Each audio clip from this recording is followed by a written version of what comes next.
our 12 points go to... Our 12 points. The 12 points. The 12 points. Nos 12 points. 12 points. Go to. Malta. Estonia. Iceland. L'Ukraine. Espagne. Italy. United Kingdom. Austria. France. Bonsoir à tous, bonsoir à toutes. Bienvenue pour cet épisode de fin de saison de 12 points. Merci à tous d'être là. Et je vous demande d'accueillir mes acolytes de toujours depuis 2 ans. Commencez par Vincent. Il est la source géopolitique, économique et sociale, Quentin. Et elle apporte de l'œstrogène dans tout ce bordel, Agathe. Eh ben écoutez, c'est parti les amis, on commence. Attendez, on a oublié quelqu'un. Thomas. Allez, au boulot.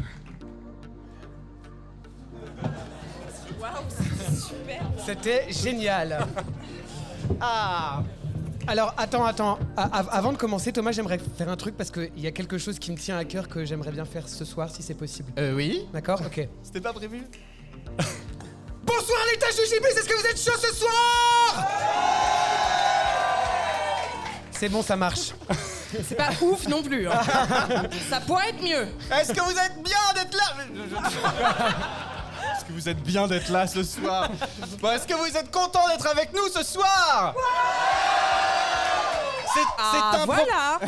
C'est mieux. C'est improbable, personne n'y croyait. Mais oui, nous allons parler de l'Eurovision en dehors du temps de l'Eurovision. Et pendant c'est 6h30, accrochez-vous. Non, merci à tous. Merci au Gibus de nous accueillir. On compte sur vous pour consommer ce soir des bières, de l'alcool. Mettez-vous bien. Nous, en tout cas, on ne se prive pas de côté ce cocktail signature créé spécialement par Simon qui est au bar et on le remercie énormément. On remercie également le partenaire de cette soirée, le journal 20 minutes, qui nous fait le plaisir de nous suivre depuis quelques semaines et nous accompagne sur cette soirée. Merci à eux. Bravo! Et vous pouvez lire la page 14 du 20 minutes d'hier, notre interview. D'ailleurs, Fabien est dans la salle et il nous rejoindra lors de la partie 2 de cette émission. Alors, on va aussi remercier des artistes exceptionnels qui nous font le plaisir d'être là aujourd'hui avec nous ce soir et qui interviendront dans la partie 1 ce soir avec nous dans quelques minutes. Madame, monsieur seront avec nous ce soir. Merci. Et dans la partie 2, John Tears sera avec nous ce soir. Bon ben voilà les amis, je pense que les présentations sont faites et je vous propose de commencer ensemble ce soir le bilan de la fin de la saison 2 de 12 points depuis en direct depuis l'étage du Gibus. Allez!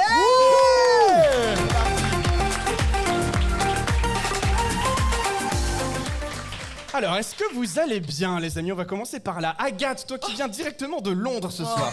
C'était un petit déplacement professionnel. Oui, ça va super. Je suis hyper contente d'être là avec vous tous. Merci. C'est cool de voir cette salle remplie. On n'a jamais eu peur. Vincent, comment tu te sens, toi? J'ai chaud. Voilà. Et Quentin? Je suis ébloui. Au sens littéral du terme, avec mes doubles foyers. Voilà alors. Le podcast saison 2 a quand même vécu quelque chose d'extraordinaire cette année, puisqu'une montée en puissance incroyable. Et je voudrais déjà, encore une fois, vous féliciter tous les trois pour avoir animé cette viewing party, une des premières viewing parties organisées à Paris depuis les Folivores au Club Haussmann. Je voudrais qu'on les salue. Qui était présent à cette cérémonie? Levez la main, qu'on voit à peu près ici parmi nos auditeurs. Qui était présent à la cérémonie? Personne. On ne voit rien de toute façon. Il y a nos amis. Ah oui. On vous Les aime. mêmes. Non, il faut savoir que plus de 750 personnes étaient présentes à cette soirée et que c'était vraiment un vrai succès. Comment vous l'avez vécu cette soirée? Alors, c'était bien. Non, mais c'était éprouvant parce que il faut quand même tenir une salle. Le son était parfois pas super, donc on espère que ce sera mieux ce soir. Non, c'était super, plein d'émotions. Quentin était peu stressé. Pas du tout. Pas du tout.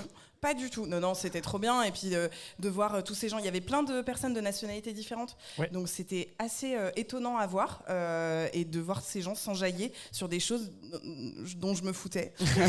Moi, ça m'a vraiment fait quelque chose. Oh, tu dis ça, mais depuis que tu es avec nous dans le podcast, il faut bien avouer que tu trouves aussi ton petit plaisir.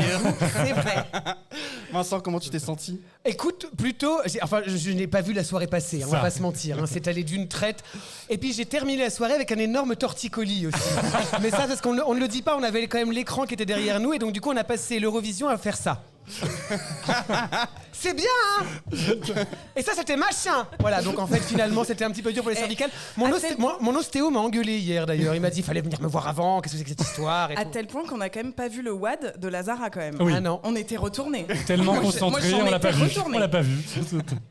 Quentin, comment tu t'es senti ? Écoute, c'était effectivement un long tunnel sans lumière qui a duré 4h30. Et en fait, d'ailleurs, avec Vincent, on a re-regardé l'Eurovision le lendemain parce qu'en fait, on n'avait strictement rien vu de l'émission. Qui a gagné ? Alors, c'était vraiment un grand moment. Et toi, Thomas Mais moi, c'est vrai, en direct de Liverpool, où j'ai pu faire un peu des vlogs pour ceux qui me suivaient un peu à distance, voir comment ça se passait. Et je dois dire que l'Eurovision, les amis, moi qui ne connaissais rien encore de ce que c'était vraiment il y a 2 ans, et je serais ravi d'en parler tout à l'heure avec les artistes qui ont eu l'occasion de le vivre vraiment. Mais si vous avez l'occasion d'aller sur place, c'est juste, mais démentiel. Là, typiquement à Liverpool, c'était l'Eurovision dans toute la ville. Il n'y a pas un bar qui diffusait des musiques Eurovision. Il y a pas... Alors autant vous dire que oui, Parisiens que nous sommes, on ne comprend pas et on aimerait que ça le soit. Mais c'était incroyable, une ambiance. Moi, ce que j'adore, c'est croiser les gens dans la rue, tout le monde avec son drapeau. Et à l'inverse des compétitions sportives, quand tu croises quelqu'un avec son drapeau, tu fais « Ah, j'adore ta chanson, vas-y, chante !» Et là, tu chantes la chanson suédoise, arménienne, C'est exactement ça qu'on fait, tout le monde. Non, mais c'était fou. Qui était à Liverpool cette année ? Quand même. Ah bah Plus dis de donc. monde qu'au Folivore. Alors, laissez votre numéro à la sortie, ça veut dire que vous gagnez bien votre vie. Ouais, parce que c'était hors Qu'il de vous prix. manque un bras Il faut dorénavant. dire qu'il y a un moment, il faudrait qu'il fasse quelque chose. Le prix des places est infernal. Mais pour ceux qui aiment, vraiment, il y a aussi l'OGAE qui vous permet d'avoir des packages de places. Donc l'association des fans de l'Eurovision, dont nous avons les représentants ici aujourd'hui. Donc voilà, n'hésitez pas à vous rapprocher d'eux. Donc merci à vous d'être là également ce soir. Alors, 12 points, c'est des sujets brûlants autour de l'Eurovision. Et pas que de la musique, les amis, pas que de la musique, puisque justement, nous décryptons l'Eurovision. Et alors comme ça, sans regarder vos fiches, est-ce que vous vous souvenez des sujets qu'on a traités à la saison 2 ? Oui, Vas-y. l'amour à l'Eurovision. Ah, Ah non mais attends, ça c'était bien parce que c'est le premier auquel j'ai participé de l'année. Donc moi les autres, je sais pas. Tu Bah- m'as volé ma réponse. Bah non, c'est pas ta réponse, tu te calmes. Enfin, c'est moi qui ai foutu tout le monde par terre avec cet épisode, alors tais-toi. c'est vrai qu'on a reçu C'était très émotionnel. Tout à fait. Tout à fait. beaucoup de gens nous ont écrit des messages. Arrêtez de nous faire pleurer 12 points, c'est pas pour ça qu'on vous écoute. Ah, bah alors on va arrêter alors. Agathe, c'était quoi un autre épisode qui te vient en tête comme ça peut-être ? La table ronde. Ouais, bravo Agathe. Merci. Qui cite tous les épisodes dans lesquels elle était. Mais il y a que moi qui m'intéresse alors.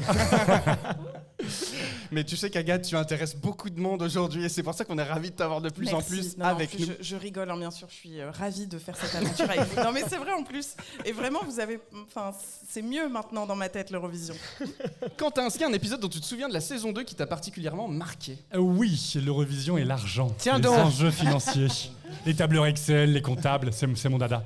Non, effectivement, parce qu'on s'est intéressé pour... Ah, il y a des comptables dans la salle. Lève la main qu'on te voit parce que vous êtes à J'ai contre-jour. cru entendre Éric Maton. Je ne vois pas, mais j'ai cru reconnaître son nom. Qui est expert comptable, hein, disons-le. Non, mais en tout cas, voilà, on a plaisir, nous, de partager l'Eurovision différemment auprès de vous. Encore une fois, notre objectif, c'est d'arriver à intéresser les gens au programme différemment en France. Et on est ravis de pouvoir le faire. On est ravis de voir cette salle pleine. Il a fallu qu'on pousse des chaises, qu'on rajoute des tables ce soir. C'est juste improbable. Merci encore à tous d'avoir été là. Donc, l'argent à l'Eurovision. C'est vrai qu'on a essayé de savoir combien coûtait Turin et combien l'Eurovision rapportait. Et Beaucoup. Mais pas aux mêmes personnes. c'est pour ça, bordel, quand est-ce qu'on gagne en France ? Eh bah oui, mais je crois que c'est pas compatible avec les JO, c'est ça, non? Ouais, ça va mal coller. Ouais.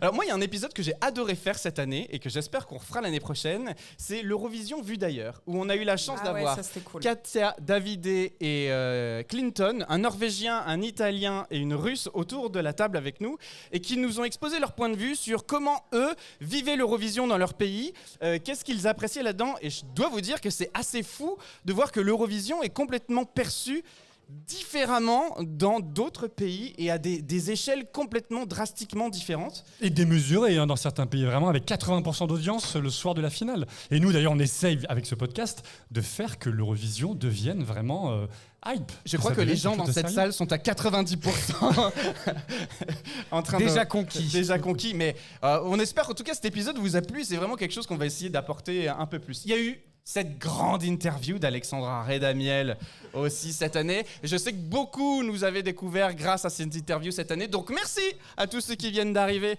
dans l'audimat. Oui Agathe, je vois que tu l'as vu. Oui, non, alors moi en vrai, c'était une blague que je faisais tout à l'heure, mais je voudrais revenir sur... moi c'était l'épisode du Big Five, vous étiez tous les trois, mais les gars, vous étiez déchaînés. Mais déchaînés, mais la passion, la ferveur...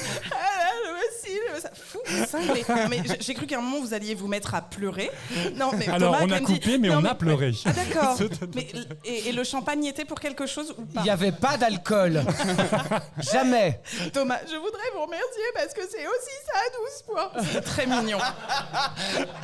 Elle imite bien Thomas, Oui. il imite bien. Non mais c'est vrai qu'on pousse un peu le podcast, honnêtement, on a lancé ça il y a 2 ans avec Vincent et Quentin, après l'Eurovision 2021, en se disant bah, tiens on en parle bien ensemble, on se marre, et si on se mettait autour de micro pour en parler. J'avais cette ambition de pouvoir partager ça avec un grand nombre. Aujourd'hui on arrive à pousser le truc, on arrive à intéresser les gens au programme. Il faut savoir qu'il y avait 40 écoutes de notre tout premier épisode sur les origines de l'Eurovision. Dont la moitié de nous en boucle. La moitié de nous. On s'est fait flaguer d'ailleurs. Hein. Et aujourd'hui, il faut savoir que par épisode, on est à 1500 sur les épisodes classiques et plus de 6000 pendant l'Eurovision. Donc merci à vous tous. Franchement. Bientôt Bercy. Oui, c'est ça. On fait les tâches du Gibus, profitez-en. Vous aidez Happy Few, mais l'année prochaine. Vous raquez. Non, en tout cas, c'est une vraie belle progression. Et alors, l'Eurovision en France l'année dernière, c'est quand même aussi la victoire de l'Eurovision Junior. Et ça... Ah. Oui. Des enfants qui C'est le chantent. copain de Vincent. J'adore les enfants qui chantent. Qu'est-ce que t'as contre les enfants qui chantent? Je ne... Ouais, écoutez les anciens épisodes. Voilà. Vous Ça saurez. le met mal à l'aise. Non, mais en tout cas, l'année prochaine sera lieu à Nice et on peut d'ores et déjà vous dire que 12 points couvrira l'Eurovision Junior en direct de... C'est même pas l'année prochaine, c'est dans 3 mois, donc faut qu'on se prépare. Oui, je suis complètement perdu dans les dates. Et bonne rentrée, Thomas. Il est temps qu'on prenne des vacances. Ah, on va couvrir l'Eurovision Junior. Bon, je pense que tu auras une indisponibilité à ce moment-là. C'est possible. Alors ensuite, nous avons eu un très bon épisode, je trouve, cette année aussi. C'était l'Eurovision côté technique. Et cet épisode côté technique, grâce à Benjamin, on a pu apprendre ce qui se passait sur le vote en direct. Ça, c'est une des phases les plus importantes pour moi de l'Eurovision. C'est le vote en direct, de voir la connexion avec tous les pays. Et aujourd'hui, ça fait partie pour moi intrinsèque du programme. C'est vraiment quelque chose que j'apprécie à voir. Et j'ai très peur de l'année prochaine qu'on nous les coupe parce qu'il y a des rumeurs sur jury, pas jury, jury, pas jury. Moi, ça m'emmerde. Ils vont rester. Qu'est-ce qu'on en pensait de la technique? J'y étais pas là. L'as-tu écouté au moins? Oui, bien sûr que je l'ai écouté. Mais oui, mais c'est vrai que moi, tout ça, c'est des trucs un peu abyssales hein, pour moi. Je me dis, ah bah oui, ça passe, ça marche. Bon, bah tant mieux. Voilà. Agathe, toi, est-ce que tu as écouté nos épisodes malgré ceux Non mais évidemment, enfin ceux qui m'intéressent. Non mais c'est vrai, genre la technique, c'est vrai que ça, voilà. Et oui, j'ai tout écouté quand même. Je participe parfois. Alors vous, est-ce que dans la saison 2, il y a des épisodes que vous avez appréciés là comme ça, hurler? Ou détester, hein. Ça marche aussi parce que là on se congratule beaucoup, mais. Vu d'ailleurs. Vu d'ailleurs était chouette, ok. ouais, on est d'accord. On a quand même eu la dernière gagnante de l'Eurovision pour la France, qu'on le rappelle, Marie-Myriam Oui. a participé à 12 points cette année. C'était pour nous une grande chance de l'avoir autour du micro et surtout de comprendre ce qu'était l'Eurovision avant. L'Eurovision a vraiment changé son paradigme en quelques années. Cette année, c'est vraiment une grande fête qu'on espère un jour avoir en France parce que vraiment, c'est ce qu'on a envie de faire découvrir au plus grand nombre. Et en tout cas, à notre petite échelle, nous, on essaye d'y contribuer. Avant de passer à la suite, les garçons, Oui. j'aimerais aussi... Les garçons. Pardon. Non, mais c'est pas grave. On n'est pas très inclusif. Je suis Et désolé, comme ça, Agathe. on est woke. Ok. Excuse-moi, je ne t'oublie pas. Je ne t'oublie pas. Tu es- Non, jamais. Bien placé, hein. Mot contre triple. Et toc. Un des épisodes qu'on a utilisé en roue de secours parce qu'on était à la bourre dans tout, il faut quand même qu'on vous raconte cette anecdote. C'est la critique de Eurovision The Story of Fire Saga sur Netflix. Qui l'a vu ? Qui l'a vu ? Oui, il y a beaucoup de mains là. C'est pas bien. Ce film n'est pas bien. Non, t'exagères. Pas bien. C'est pas bien. C'est-à-dire qu'on était un peu surpris du résultat final. C'est-à-dire que pour nous qui essayons de défendre le programme, on s'est rendu compte que ça enfonçait encore les portes ouvertes de l'Eurovision. Ah, mais tout de même, il y a cette très belle chanson à la fin, Lusavic. en fait, qui est très jolie et qui Ouais. fait le taf, quoi. Qui est une suédoiserie, d'ailleurs. Qui est une suédoiserie. Chanté par une Suédoise, encore plus. D'où la suédoiserie. Voilà, peut-être. mais qui représente l'Islande. Oui, logique. Voilà, bon, tout va bien. Alors cette saison 2 a été assez dense quand même. Hein. Ah, c'était un planning assez tendu. On va pas se le cacher. D'où l'épisode roue de secours, parce que nos agendas parfois nous empêchent de nous réunir aussi facilement. Exactement. Mais en tout cas, je suis ravi d'avoir fait cette saison avec vous, les garçons et Agathe. Oui. Merci. Merci à toi, Thomas. Et j'espère qu'on va continuer ensemble l'année prochaine à vous faire rire et à parler de l'Eurovision tous ensemble. En attendant, maintenant, on va parler de l'Eurovision, mais de l'intérieur, et grâce à la venue exceptionnelle, mesdames et messieurs, ce soir, de Madame, Monsieur qu'on accueille.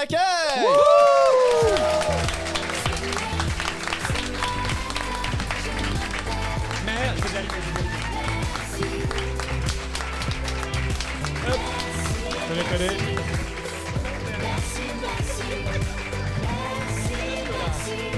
Et on fait le symbole. Allez, on y va. Ça rappelle les souvenirs. Ce sera plus dur que ce sera que John Tears à chanter, hein, je vous le dis tout de suite. Hein.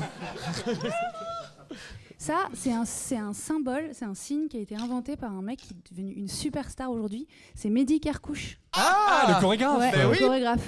Mais Il ça- a fait du chemin, mais à l'époque, il était assistant mise en scène sur Destination Eurovision. Et c'est lui qui avait trouvé ce geste-là. Et je pense qu'il est quand même en grande partie pour l'impact qu'a eu la chanson au premier coup. Mais en fait. tu crois pas si bien dire parce que nous, avec nos potes, à chaque fois qu'on se dit merci, on fait le geste. Exactement. C'est assez improbable, Sylvain, si tu me vois. Mais t'as pris des cours avec Mehdi Kerkouche, toi. Oui, j'ai fait 2 ans de street jazz, studio harmonique 2 ans à de Bercy lancer de bras. avec Mehdi Kerkouche. Mais tu sais que c'est vachement technique parce qu'on a passé beaucoup de temps après à faire le bon geste pour pas que ce soit trop agressif. Parce qu'en fait, vite fait, quand t'es lancé dans la chanson, que c'est la fin, ça peut vite devenir un peu genre une espèce de Oui. signe. Un signe qui dérive. C'était Quelque dur chose de qu'on a trouver connu. la souplesse dans le geste, quoi. Il faut pas le faire de la main où t'as le micro. Ouais, voilà. Sinon, on vous entend plus après, ça marche plus. Bon, en tout cas, Émilie et Jean-Carl, merci d'être là, merci d'être présents dans le podcast Eurovision 12 points. Et comme le disait Thomas, on va faire un petit peu un retour en 2018 à Lisbonne et aussi un petit peu en 2019 parce qu'on me dit dans l'oreillette que vous étiez cachés derrière quelque part et même dans les co-compositeurs, on va y revenir. En tout cas, pour 2018, pour l'Eurovision, donc avec la chanson Merci. Racontez-nous un petit peu, vous avez gagné Destination Eurovision avec cette chanson. Comment ça se passe les 3-4 derniers mois qui sont, de ce qu'on croit comprendre, une forme d'autoroute? C'est un tunnel jusqu'au mois de mai. Vous avez fait des pré-parties, vous êtes allé en Ukraine, vous avez fait un tour d'Europe, une campagne politique, médiatique. Racontez-nous un petit peu tous les rendez-vous que vous avez eus pendant 4 mois. Comment on se prépare pour l'Eurovision? Ah ouais, c'est un truc de fou. C'est vrai que les gens pensent souvent que l'Eurovision c'est juste le soir de la finale et on chante sa chanson et on Enfin, rentre pas chez les soi. gens ici. Hein. Non, pas vous. Moi, je dis les gens, c'est les autres, quoi. Voilà. Vous savez tout, déjà. Mais non, en fait, le vrai Eurovision, la vraie aventure Eurovision, c'est tout ce qui se passe avant, en fait. Et en fait, nous, on a découvert ça aussi parce qu'en fait, on ne savait pas du tout. on n'était pas du tout au courant de ce qui allait se passer, et donc on a été vraiment lancé là-dedans comme ça, sans vraiment être préparé, quoi. Et c'est comme des bébés nageurs, hop, on vous jette. Ouais, c'est un truc énorme, hein. Franchement, c'est un truc énorme. Et puis il faut qu'on fasse quand même un aveu. Je sais pas si c'est le meilleur endroit pour le faire. Et où on est là pour ça. Alors attention. Non, mais c'est qu'en fait, l'Eurovision, c'était pas du tout un truc dans lequel on était nous, du tout. Enfin, on le regardait depuis qu'on était gosse, comme ça, la télé allumée, le soir de l'Eurovision, on regardait les résultats, mais c'était pas quelque chose qui faisait partie de nos vies. Donc nous, on a été embarqués là-dedans un peu par les hasards de la vie, par cette chanson-là précisément, en fait. C'est la chanson qui a fait qu'on s'est retrouvés là. Mais donc, on a tout découvert comme des bébés, comme tu dis. Vraiment, on est arrivé et on s'est laissé porter par la délégation, par le club. On a découvert un monde parallèle, quand même. Ouais, exactement. Non, mais c'est ça. Un monde parallèle complètement, quoi, d'autres gens, de beaucoup d'amour, beaucoup de bienveillance. Là où nous, on s'attendait à se faire un peu maltraiter, mais en fait, on s'est rendu compte que... C'est pas par les Eurofans qu'on s'est fait le plus maltraiter. Non, c'est clair. Mais il y a une forme de bienveillance qui nous a toujours portés et qui nous a fait vraiment... qui a fait de nous de fervents défenseurs de l'Eurovision, parce que justement, il y a quelque chose qui est assez inédit, dont on n'a pas l'habitude. Tu parlais tout à l'heure des compétitions sportives où on se déplace à l'étranger, mais pour soutenir son équipe. Et les autres, on est là plutôt pour essayer de les démonter, de les décourager. Ben là, c'est un mélange des deux. C'est-à-dire que les Français viennent nous voir à Lisbonne pour nous soutenir, mais ils sont quand même là. Ouais, c'est super ta chanson, en parlant des autres pays. Et ça déclenche forcément, c'est un monde différent de tout ce qu'on nous apprend, en fait. C'est un peu l'auberge espagnole quand on arrive sur place. Comment est l'ambiance au sein des délégations quand on y est, côté coulisses, avec les autres artistes, quand on les découvre? Est-ce qu'on se retient? Est-ce qu'on va vers les autres? Comment ça se passe? Eh ben, écoute, nous, on a fait l'expérience Eurovision 2 fois de suite, en 2018 et en 2019 avec Bilal Hassani. Et les 2 fois, ça a été très, très différent, en fait, justement. À Lisbonne, moi, j'ai un souvenir... vraiment de fêtes, enfin pas nous, on faisait pas la fête, hein, mais de fêtes permanentes autour de nous.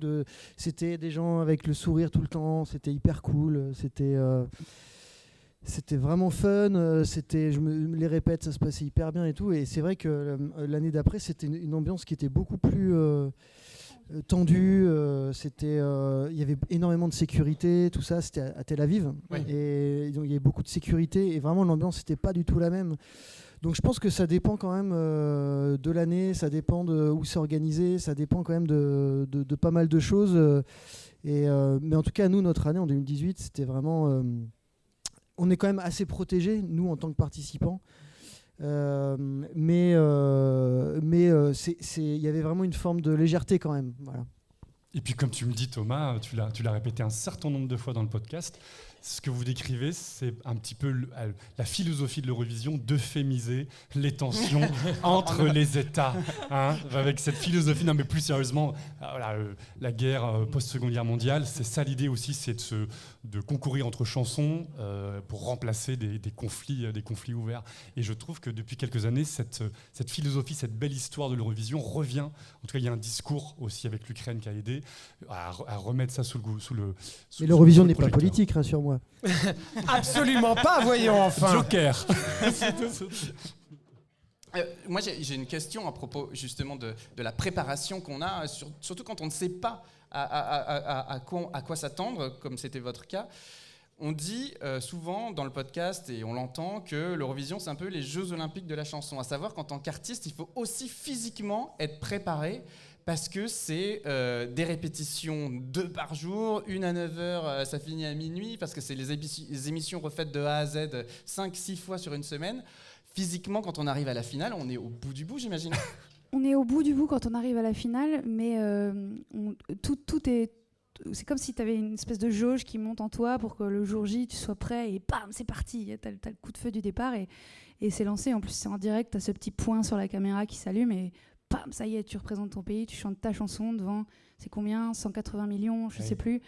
Mais c'est complètement insensé. Donc heureusement qu'on a cet entraînement-là en amont, parce que sinon, nous, on est très contents d'avoir fait tout ce parcours avant. Je sais que tous les artistes le font pas.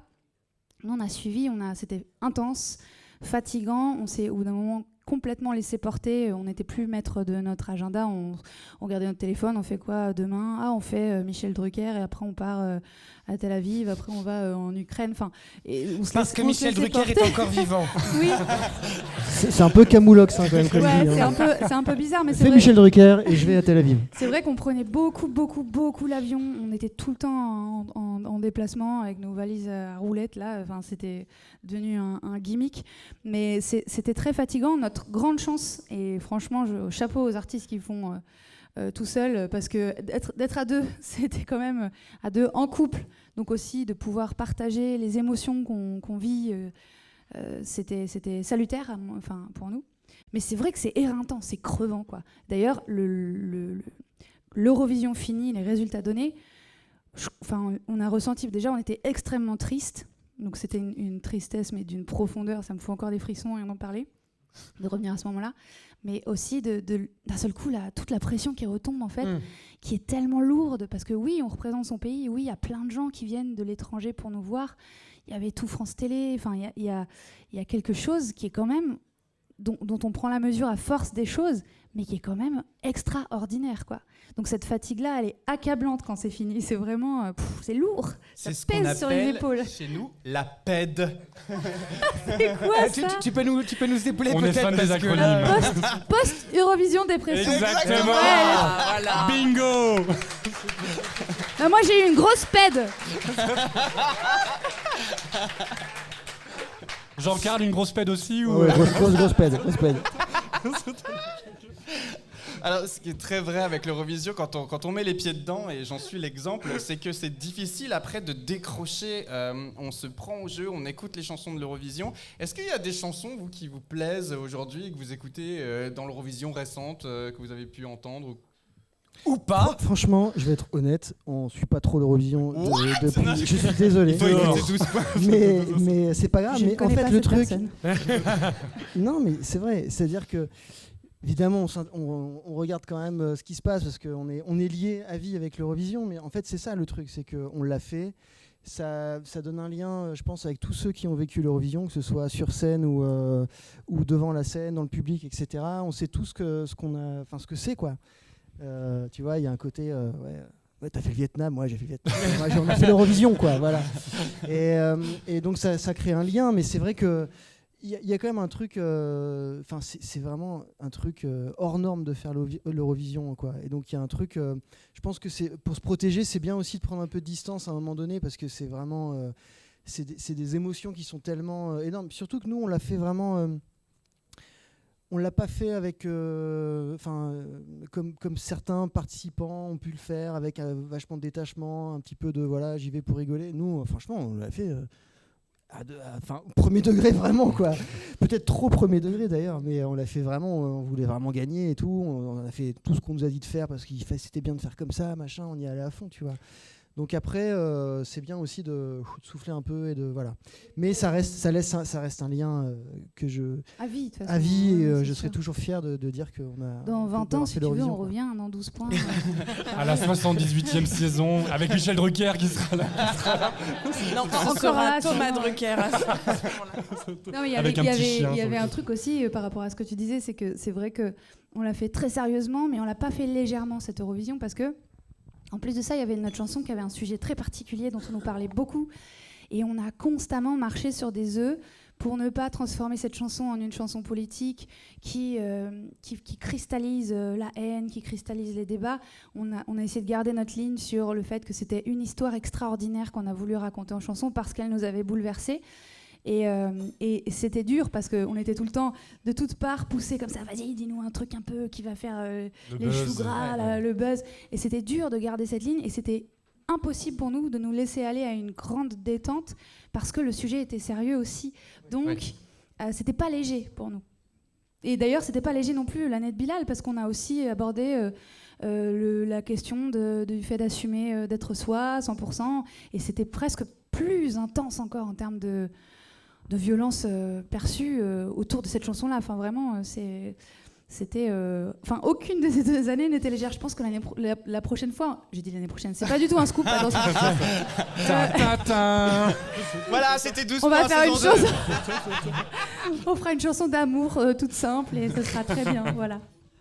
Et justement, donc, vous avez terminé la 13e place. Franchement, c'est super. pas dégueu quand même, ça va. Non, mais c'est pas mal du tout. C'est pile poil au milieu. C'est bien.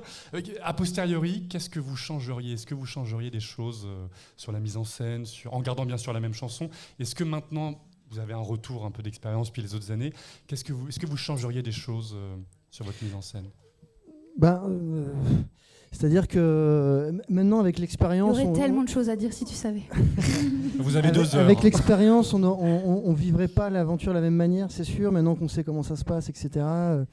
Mais c'est sûr que ce qu'on aurait... Nous, on voulait absolument... On voulait rester sobre dans la façon d'interpréter cette chanson parce qu'on voulait pas faire être dans le putassier, enfin, tu vois, on nous a tellement proposé de trucs, carrément de faire venir un bateau Glonfa sur carrément de faire un bateau de je sais pas quoi, enfin. Mais c'est vrai que du coup on allait dans un truc extrêmement sobre et avec le recul je pense que ça nous a coûté un peu de points parce que c'est une chose de faire comprendre sa chanson aux Français et c'est autre chose de faire comprendre à l'Europe entière en fait avec une chanson tout en français sur un sujet comme ça. Et même si on a passé beaucoup de temps à expliquer de quoi parlait la chanson et c'est aussi pour ça qu'on a fait toute cette campagne, etc. Eh ben, la grand-mère du fin fond du Monténégro, elle a vu 2 gars habillés tout en noir, en chantant 2 gars, pardon. Ah bah disons, c'est la thématique. C'est la soirée. 2 personnes habillées en noir en train de chanter une chanson qu'ils ne comprenaient pas en fait. Tu vois. Et donc c'est vrai que nous, on nous avait dit on peut rien faire, il n'y a pas d'écran, tout ça. Et en fait, il y avait plein de choses qu'on pouvait faire en vrai. Et c'est un peu dommage parce que je pense que s'il y avait eu un tout petit peu plus d'ambition à ce moment-là, peut-être qu'il y avait un truc à faire avec notre chanson. Mais bon, c'est comme ça, on le saura jamais. Oui, c'est sûrement peut-être, je sais pas, c'est peut-être quelque chose qui arrive souvent, mais le fait qu'il y ait eu un grand décalage aussi entre les fameux bookmakers et puis le résultat, même si honnêtement, je pense que si les gens n'ont pas compris la chanson, c'est quand même un bon score de finir 13e. Parce que c'est une bonne chanson, je pense. J'espère. Mais c'est vrai que si par exemple on avait pu illustrer avec des écrans, mettre des paroles, alors c'est pour ça que j'ai du mal à comprendre un peu ces histoires de budget, surtout de la France, parce qu'en l'occurrence on nous avait effectivement dit qu'on pouvait pas mettre d'écran. Donc écoute, le mystère est encore... Il y avait très peu de choses qu'on pouvait faire. On a voulu un petit podium, on nous a dit que c'était pas possible. Donc on a été très très limité en fait dans les moyens à disposition. Ouais, donc voilà, donc c'est vrai. Donc oui, on aurait pu faire venir des enfants avec des couvertures de survie, mais ça aurait été un peu douteux, tu vois. Ça aurait été moins cher, mais ça aurait été un peu douteux. Voilà. Je me souviens les Italiens qui avaient fini sur le podium notre année, ils avaient mis les paroles partout. C'était beau d'ailleurs ce qu'ils avaient fait. On aurait pu faire un truc élégant, joli. Et pour mieux faire comprendre d'ailleurs ce que Bilal avait fait aussi l'année d'après, voilà. Et ça c'est le petit regret quoi. Alors moi j'ai une question, si vous deviez conseiller les prochains participants, représentants de la France à l'Eurovision, vous leur donneriez quel conseil? Moi je donnerais le conseil quand même d'être raccord à 2000% avec soi-même en tant qu'artiste par rapport à ce qu'on veut faire, parce que ce qu'il faut bien voir aussi c'est que il y a la réalité de l'Eurovision, voilà. Le but c'est de faire la meilleure place possible, mais après il se passe des choses. Après une carrière d'artiste, elle se résume pas à l'Eurovision, puis après c'est fini. Donc il faut déjà être vraiment, je pense, à 200% raccord et pas trop. Faut faire attention, faut trouver un arbitrage entre ce qu'on nous demande de faire et puis ce que nous on est prêt à faire, etc. Et il faut réussir aussi à faire le. Tu me regardes avec des yeux comme ça, t'es pas d'accord avec ça? Et il faut aussi savoir faire aussi l'inverse, quoi. Il faut trouver un chemin de rencontre entre le fait de vouloir faire la meilleure place et le fait qu'on est des artistes. Oui, si on est un artiste, si on fait une chanson hyper mainstream et en fait c'est pas du tout l'univers musical par derrière, exemple, voilà. Il faut trouver un entre-deux, évidemment, ouais. Parce que l'Eurovision reste un tremplin, on le dit souvent dans le podcast. Ça reste quand même quelque chose qui fait connaître les artistes, et donc du coup derrière, en effet, il faut pouvoir aussi vendre notre musique et ce qu'on aime faire. Et après, pour gagner l'Eurovision, alors là, franchement, ça, il y a vraiment pas de réponse. Il faut aussi avoir une dose de plaisir, il faut s'y amuser. Il faut absolument qu'on ressente qu'on a du plaisir, en fait qu'on est à sa place sur scène. Si on est là et qu'on donne un peu l'impression genre voilà, je sais pas trop ce que je fous ici, ça de toute façon les gens sont pas bêtes, ils le ressentent. Et puis sinon, je pense qu'il faut aussi éviter de faire un doigt d'honneur quand on perd, par exemple. Ça peut être pas mal pour poursuivre sa carrière aussi. Oui. Bon, elle l'a pas fait avant. Elle l'a pas fait avant, ça elle n'a l'a pas pas changé fait son pendant, oui, résultat, mais bon. Ben oui. Allez hop, ça c'est dit. Et est-ce que justement, vous avez parlé de Bilal, est-ce que vous pouvez un peu nous raconter la rencontre avec Bilal et le côté, vous avez été du coup les co-compositeurs de sa chanson, et Émilie, il me semble que vous étiez du coup dans les chœurs sur scène, enfin sur scène cachée, parce qu'on ne vous voyait pas, vous étiez quand même derrière l'écran, enfin vous étiez là. Oui, j'étais là, ouais. Parce que dorénavant, avec la nouvelle règle où on peut enregistrer les chœurs, Ah bon? Moi, je sais pas. voilà, pour faire des économies. C'est nouveau. Vous pouvez enregistrer les chœurs, donc vous seriez resté à Paris. Donc c'était dommage. Comment, du coup, Tel Aviv, vous avez un petit peu abordé le sujet, mais vraiment en termes cette fois de choristes et de co-compositeurs, comment on vit peut-être un peu plus doucement le concours, parce qu'on est moins... C'était Bilal, clairement, qui prenait la lumière en tant que candidat. Comment j'imagine, vous lui avez donné des conseils, vous l'avez aidé, vous l'avez guidé tout au long de cette aventure? Comment on l'a guidé? Déjà, on a essayé d'être extrêmement présent, aussi parce qu'il a été pris dans un tourbillon de rage très très intense, et pour qu'il tienne bon, pour qu'il tienne en fait, simplement, parce que c'était vraiment vraiment dur.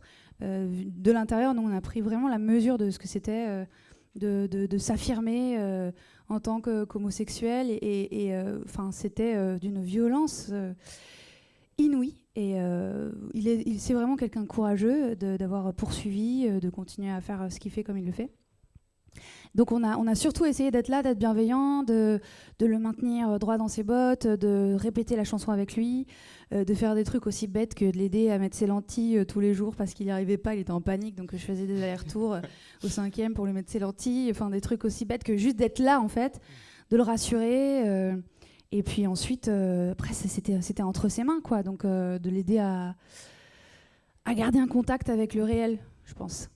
Bon, en tout cas, l'Eurovision, vous l'avez marqué pour la France. On est ravis de vous avoir avec nous sur cette table. Et maintenant, je vous propose qu'on parle de votre actualité sur le groupe Madame Monsieur. Aujourd'hui, vous avez sorti déjà votre nouvel album qui s'appelle Emmêler nos solitudes, qui est disponible un peu partout sur toutes les plateformes de streaming et à la Fnac et dans les bacs pour les plus jeunes. Bac dans les bacs. Chez Virgin. Chez Virgin également. Ce nouvel album a quelque chose de particulier, c'est qu'il y a aussi une version avec un livret dans lequel, Émilie, notamment, tu te livres incroyablement à l'intérieur dans des écrits qui sont très touchants. Est-ce que vous pouvez nous parler un peu de la construction de cet album ? Ouais, c'est un album Alors, l'album d'avant, c'est un album avec 25 chansons, 25 duos, donc on avait envie de revenir à quelque chose d'un petit peu plus intime, un petit peu plus centré sur nous. Et on n'a pas pu s'empêcher quand même de faire trois collabs dans l'album, mais bon, quand même, globalement, c'est nous. On a fait l'album chez nous, tous les deux, vraiment. Et on avait envie dans cet album de se raconter un petit peu plus, parce qu'en fait, pour revenir à ce que disait Émilie par rapport à l'Eurovision et la chanson Merci, c'est vrai que je pense qu'il y a une légère incompréhension entre le public et nous, c'est-à-dire que on nous a perçus un peu comme des gens assez austères, habillés tout en noir comme ça, peut-être même un petit peu hautain, ou je sais pas, parce que en fait effectivement on avait cette chanson et on voulait pas déconner avec ça en fait, parce qu'il y avait un vrai sujet fort, etc. Et donc on avait envie de se montrer un petit peu plus au naturel et comment on est, etc. Et puis de parler aussi un petit peu de nos zones d'ombre, voilà.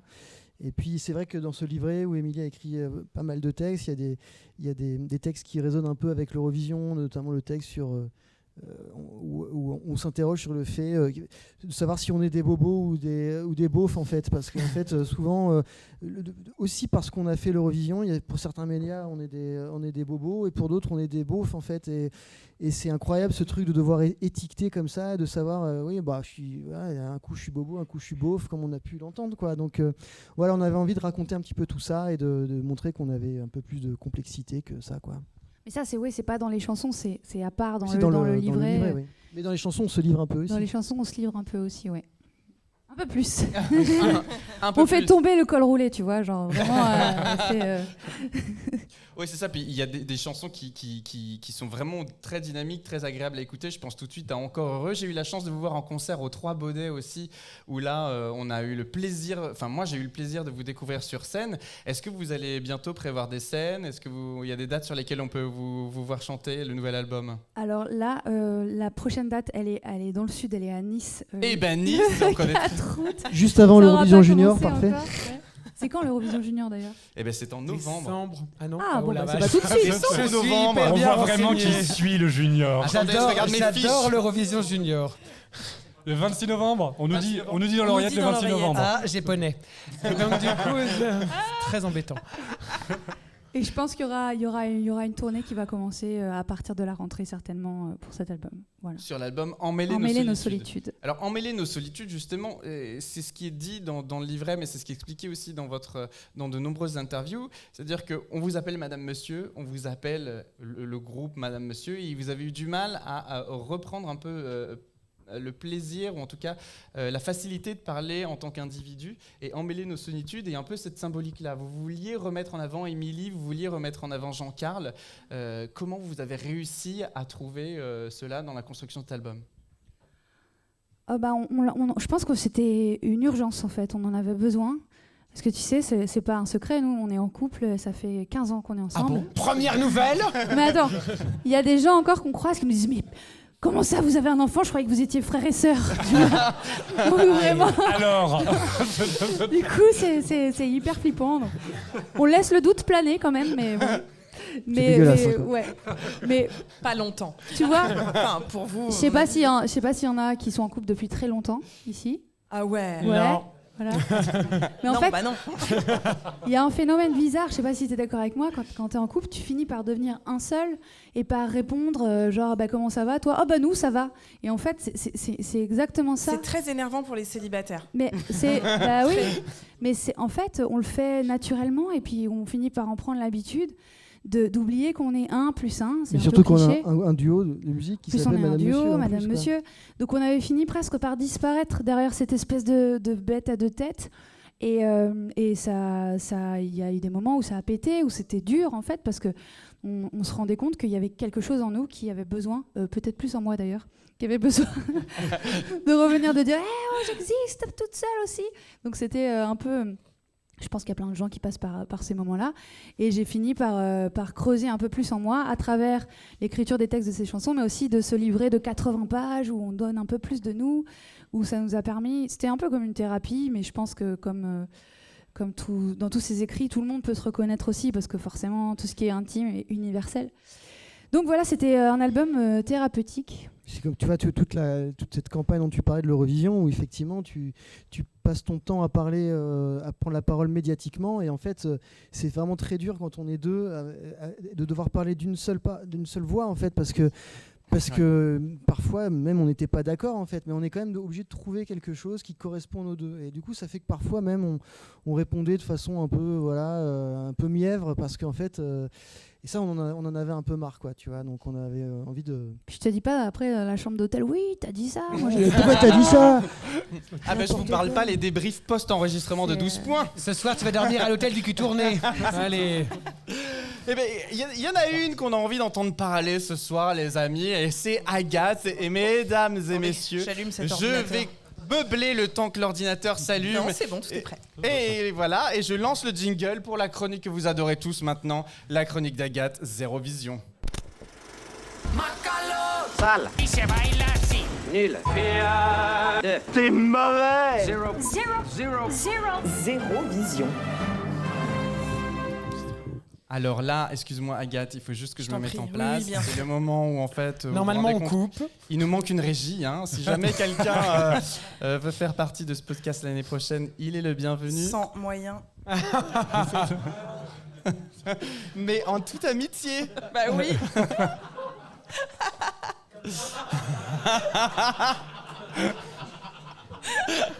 Oui, bah merci pour Il y a les quelqu'un scandales. d'autre qui Ouais. m'a payé. Il y a une régie fait la finalement. Attention, je suis bientôt prêt. Je suis désolé, la Mais matérialisme, non. bonjour. Et on se fait baisse mon plaisir. micro. Vous savez On quoi? coupera au montage. Pas du tout, c'est ça toute l'authenticité de 12 points. Mais on vient de l'entendre le jingle, non? C'était pas le... Oui, mais j'ai quelques top sons. Je vois que tu n'écoutes pas l'émission. Eh, dis donc. Vous êtes pas censé vous serrer les coudes ce soir, je comprends pas. Entre hommes, apparemment. Bon, je peux commencer? C'est parti, vas-y. Bonsoir tout le monde, les garçons, mesdames, messieurs, madame, monsieur. Bravo. Ça commence fort, hein? Merci. Et c'est la fin. Allez, merci. C'est tout pour moi. Non, en vrai, quel bonheur d'être là en live devant vous, d'avoir vos réactions à chaud. Bien à chaud d'ailleurs, hein. Ça sent l'été, le sable. Non, ça sent la transpi, c'est l'enfer. N'hésitez pas d'ailleurs à prendre en partant les goodies déodorants à l'effigie de 12 points. Parce que je ne sais pas si vous avez remarqué, mais Thomas a décidé de faire de 12 points un vrai business rentable. Le gars, après 2 saisons, c'est devenu le Jeff Bezos de l'Eurovision. Revenons-en à ma chronique quand même du Zérovision, donc la chronique pour celles et ceux qui n'y connaissent rien à l'Eurovision comme moi. Puisque c'est la dernière de l'année, j'ai décidé de faire, comme il est de coutume lors des émissions de grande écoute, un best-of. Un peu comme un bêtisier de Noël gênant sur C8. J'adore. Mais comme je déteste faire comme tout le monde, je vais pas vous faire un best-of, mais un worst-of, un pire d'eux, comme on dirait chez nous. Et j'aimerais mettre à l'honneur ce soir les perdants, les losers, les déchus, les oubliés, les battus, les déconfits, qui représentent pourtant la large majorité de ce concours, hein, parce que, calcul rapide, depuis 1956, on compte environ 1500 participants. À la louche, hein, je bosse pas à l'IFOP. Un gagnant par année sur 66 années, ça nous fait un pourcentage de gagnants de 4%. Donc 96% de perdants, bordel. Mais, en même temps, comme dans la vie, finalement, hein, regardez, ce soir, on est 100. Je suis sûre qu'il n'y a pas plus de 4 personnes qui ont de la chatte dans la vie. Me regardez pas, c'est clairement pas moi. Hein. Je fais partie des losers. Alors, quid de nos losers français? J'aimerais donc les mettre à l'honneur en accordant une pensée à leurs joyaux musicaux tombés dans l'oubli, dans les antres de la soupe et de la poussière des daubes. Je pense à chacun pour soi. Non, chacun pense à soi d'Hortal en 2005, 23e sur 24. Je pense à On aura le ciel de Sofia Mestari en 2000, 23e sur 24. Et enfin, évidemment, je pense à Moustache avec Twin Twin, la débâcle, 26e sur 26. Hommage.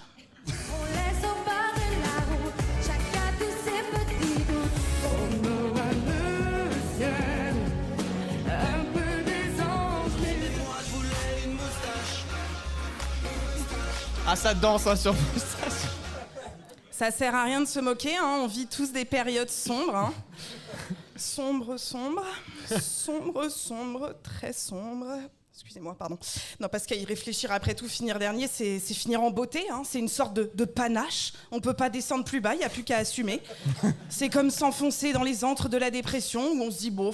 Un Xanax de plus, un Xanax de moins. De toute façon, je me lèverai pas demain matin, quoi qu'il arrive. Et puis, il y a des places un peu plus ingrates, hein, les moyennes, comme par exemple, paf, au hasard, Lazara, hein, 16e. Ça s'est joué à un doigt près. Merci. Et pourtant, elle avait déjà lâché un petit indice de son futur geste à Thomas lors d'une interview juste avant. Écoutez bien, je l'ai triplé, ça rendait mieux. À chaque fois, je lève ma main. À chaque fois, je lève ma main. À chaque fois, je lève ma main. Je fais waouh, mais nous aussi, on s'est dit, waouh, elle a bien levé sa main, encore mieux son doigt. Hein. Et grâce à ce petit geste, Lazara, comment va se terminer ta carrière? Plus vite que ce que j'avais prévu. Eh oui. Vous voyez, elle est lucide. Et d'autres sont arrivés à se hisser pile poil au milieu du classement. Madame, monsieur, 13e sur 26, c'est pas mal. Je suis sûre qu'au conseil de classe, on vous disait « ensemble convenable, pourrait être meilleur si l'attention était au rendez-vous. Attention surtout au bavardage incessant. Hein, » C'était ça, j'en suis sûre. Bon, on va se parler de l'Eurovision parce qu'on s'en branle tous ici, non? J'aimerais vous emmener vers mon vrai worst-of, le vôtre, les garçons. Oh merde. J'ai compilé quelques-uns de vos pire moment. Attendez, alors commençons par un petit mot pour les invités d'abord, parce que madame, monsieur, c'est chiant cette blague, elle est redondante. On a parlé de vous, figurez-vous, à la dernière table ronde. C'est furtif, mais tu te souviens, Thomas, parce que je crois que sur le coup, tu te souvenais pas très bien. C'était quoi, madame, monsieur, déjà de mémoire? Merci. Il y avait rien. Merci.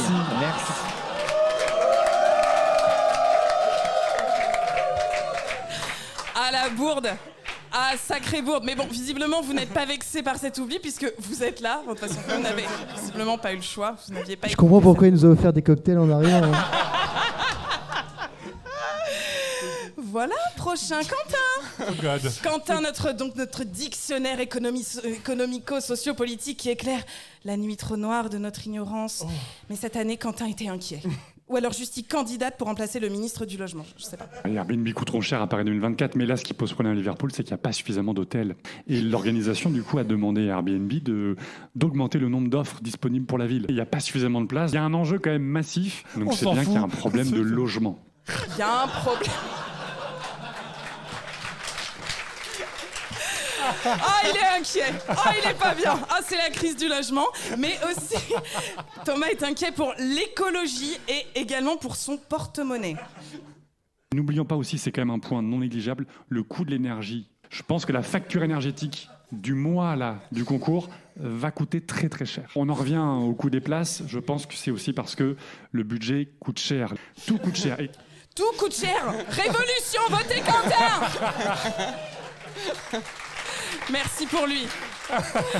Alors que toi, Thomas, tu as assumé les politiques et coup de cœur. T'as rencontré quelqu'un, ça t'a fait chavirer. Ah, il avait quelle à la bouche?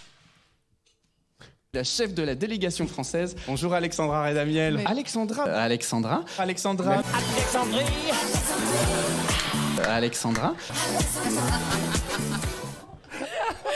Ah, que voulez-vous, l'amour, ça s'explique. Et en parlant d'amour, Vincent... Et merde. Je crois, hein, je suis pas sûre, il me semble que tu as eu un petit coup de cœur pour un loser également. Attendez, oh là là, son nom m'échappe. Aïe aïe, attends Vincent, aide-moi. Marco Mengoni. Marco Mengoni. Marco Mengoni. Marco Mengoni. Marco Mengoni. Marco Mengoni. Marco Mengoni. Marco Mengoni. Marco Mengoni. Marco Mengoni.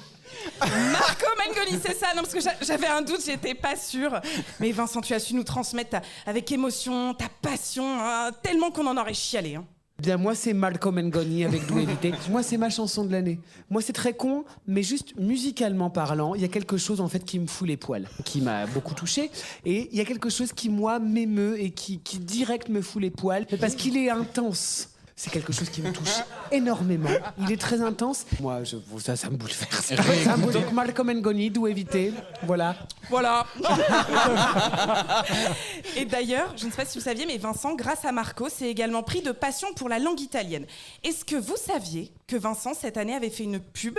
Alors, il s'en est pas vanté, mais heureusement, je l'ai retrouvé.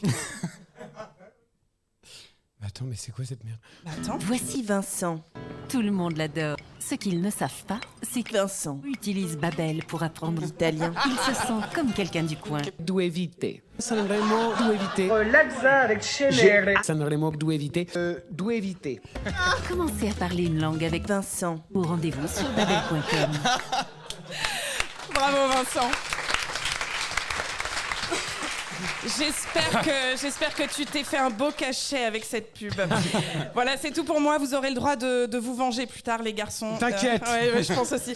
Non, sincèrement, je vous remercie parce que cette année, vous aurez réussi à me faire aimer Non, j'arrive pas. Non, j'arrive pas, c'est trop dur. Mais vous aurez réussi à me faire aimer une chanson. Vas-y, Magadji, c'est pour toi, donne tout.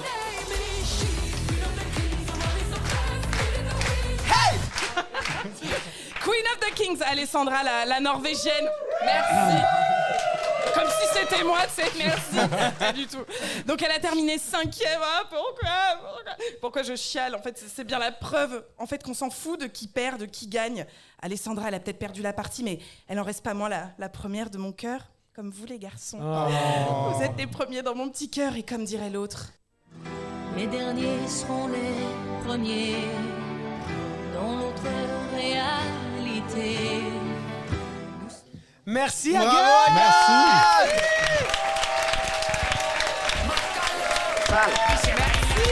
C'est mauvais. Zéro vision.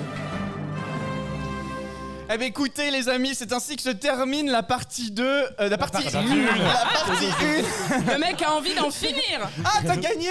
C'est pas vrai, il y a un bingo. Amène la grille qu'on vérifie. On va tout réécouter pour voir si t'as gagné. Alors je vous rappelle que vous avez des petites grilles de bingo en fonction de ce qu'on dit ou pas. Première Euphémisé, nouvelle, oui. j'adore. Ah bon, euphémisé, évidemment. Oh. France Télé, c'est une victoire. C'était pas facile. Bravo.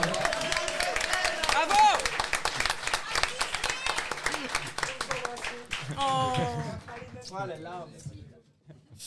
Émilie, Jean-Carl, merci infiniment d'avoir été avec nous sur cet épisode de 12 Merci. points. Bravo. Merci. Merci beaucoup. On rappelle votre album Emmêlez vos solitudes que vous allez dédicacer juste après et qu'on fera gagner à la fin de la soirée lors du quiz. Donc attention à toutes et à tous, soyez bien attentifs aux questions. Merci infiniment, on vous souhaite tout le meilleur. Et puis on va se quitter du coup en chanson. Je vous propose qu'on écoute une chanson de l'album. À vous de nous dire laquelle. On est tous le con de quelqu'un. Eh bah c'est parti, on écoute, C'est on vrai est ou tous pas le compte de quelqu'un. On C'est vrai. s'arrête nous Ben pour voilà. 30 minutes de break. Bon appétit à tous, on trinque ensemble et puis je vous souhaite une très très belle soirée. Merci infiniment tout le monde. À tout de suite. À tout à l'heure. À tout de suite. Encore merci.